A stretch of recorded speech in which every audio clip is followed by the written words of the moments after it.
சிலை கடத்தல் தொடர்பாக சென்னை ஆழ்வார்பேட்டையில் காவல்துறையினர் சோதனை நடத்தி வருகின்றனர். அதன் நேரடி காட்சிகளை பார்த்து வருகிறோம்.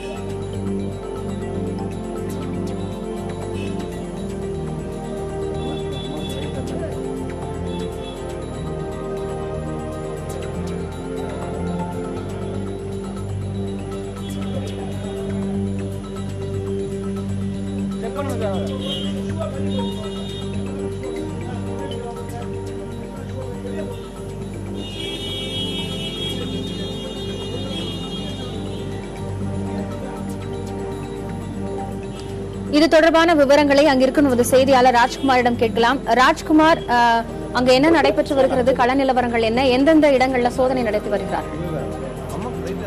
அதாவது 2 நாட்களுக்கு முன்பாக ஆழ்வார்பேட்டையில் இருக்கக்கூடிய தொழிலதிபர் சீனதாயன் வீட்டில் 54 சிலைகள் கைப்பற்றப்பட்டது. அனுமதி இல்லாமல் வைக்கப்பட்டிருந்த சிலைகள் கைப்பற்றதுக்கு பிறகு சிலை கடத்தல் தடுப்பு பிரிவு போலீசார் இதுக்கு விசாரணை என்பது மேற்கொண்டு வந்திருந்தார்கள். அவருடைய வீட்டில் ஏற்கனவே சோதனை நடத்தப்பட்டது. அவருடைய ஆழ்வார்பேட்டையில் இருக்கக்கூடிய ஏற்கனவே சிலைகள் கைப்பற்றப்பட்ட அவருடைய அதே வீட்டில் 2 அறை என்பது பூட்டப்பட்டிருந்தது.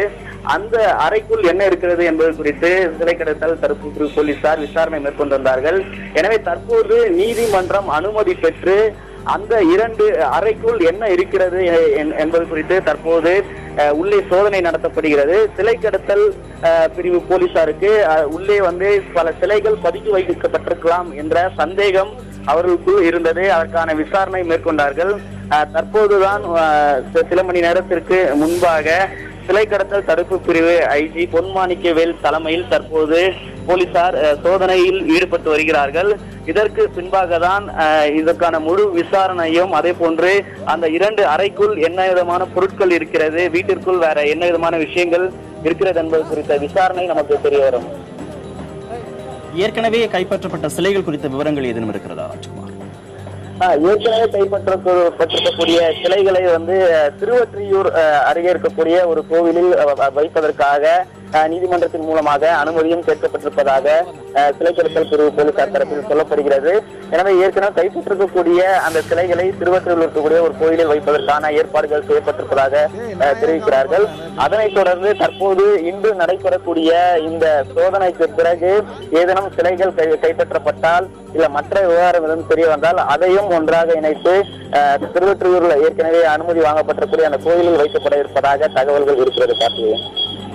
ராஜ்குமார், ஒரு நினைவூட்டலுக்காக இந்த சிலை கடத்தல் வழக்கு தொடர்பான பின்னணியை கூறுங்கள்.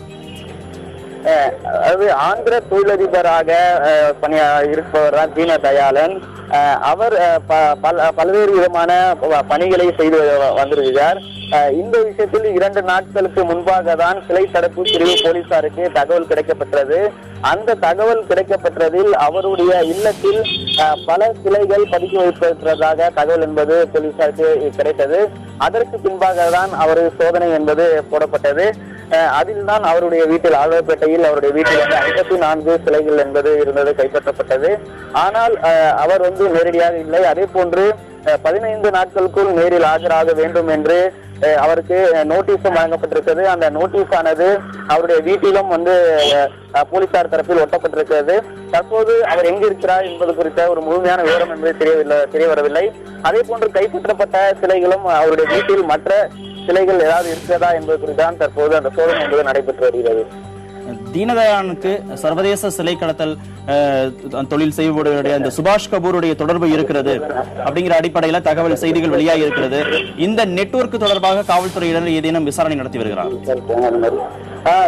நிச்சயமாக. அதாவது கடந்த வருடம் கூட சென்னை உட்பட சில இடங்களில் இது போன்ற சிலை கடத்தல் சம்பவங்கள் என்பது அதிகரித்து வருவதாக விசாரணையில் ஏற்கனவே சிலை கடத்தல் தடுப்பு பிரிவு போலீசார் அதற்கான விஷயங்களை கண்டறிந்திருக்கிறார்.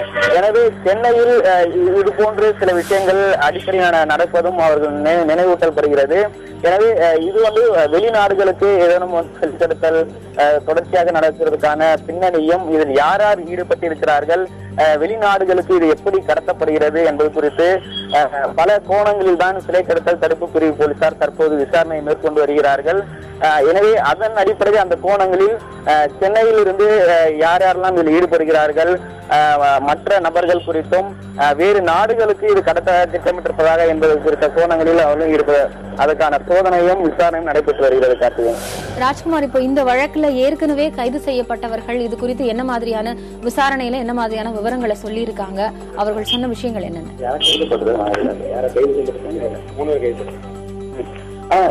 ஏற்கனவே 3 பேர் இந்த சிலை கடத்தல் வழக்கில் 3 பேர் கைது செய்யப்பட்டிருக்காங்க. அந்த 3 பேர் கைது செய்யப்பட்டவர்களிடம்தான் விசாரணை என்பது மேற்கொள்ளப்பட்டு வருகிறது. இந்த சிலை எங்கிருந்து கடத்தி வைக்கப்பட்டிருக்கிறது என்பது குறித்தும், இது எங்கே கடத்துவதற்கான திட்டங்களை அவர்கள் விற்பனைக்கார்கள், மேலும் வேற யாரெல்லாம் ஈடுபட்டிருக்கார்கள் என்பது குறித்தும், அதே போன்று ஒரு குழுவாக இவர்கள் தொடர்ச்சியாக சிலை கடத்தல் விவகாரங்களில் ஈடுபட்டு வருகிறார்களா, வேற எந்த மாநிலத்திற்கும் எந்த மாநிலத்திலிருந்து வேறு வெளிநாடுகளுக்கு இவர்கள் கடத்த திட்டமிட்டிருக்கிறார்கள், எத்தனை ஆண்டுகளாக இது போன்ற செயல்களில் இவர் ஈடுபட்டு வருகிறார்கள் என்ற அதனுடைய பின்னணிகள் எல்லாம் குறித்து ஏற்கனவே விசாரணை மேற்கொண்டு வருவதாக சிலை கடத்தல் தடுப்பு பிரிவு போலீசார் தெரிவிக்கிறாங்க.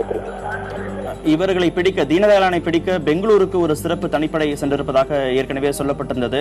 அவர்கள் ஏதேனும் தகவலை தெரிவித்திருக்கிறார்? ஏற்கனவே தனிப்படை அமைக்கப்பட்டிருக்கிறது. அது ஏற்கனவே 2 நாட்களாக அதற்கான கண்காணிப்பு பணியில் ஈடுபட்டு வருகிறார்கள்.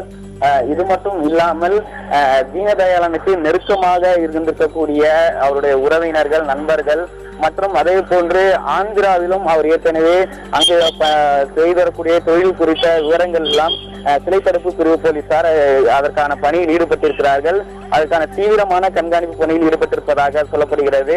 எனவே அவர் எங்கு இருக்கிறார் என்பது குறித்து அந்த தனிப்படை அதற்கான விஷயங்களை ஒரு தனியாக நடவடிக்கைகள் மேற்கொண்டு வருவதாக சிலை தடுப்பு பிரிவு போலீசார் தெரிவிக்கிறாங்க. தொடர்பான கூடுதல் விவரங்களுக்கு மீண்டும் உங்களை தொடர்பு கொள்கிறோம் ராஜ்குமார்.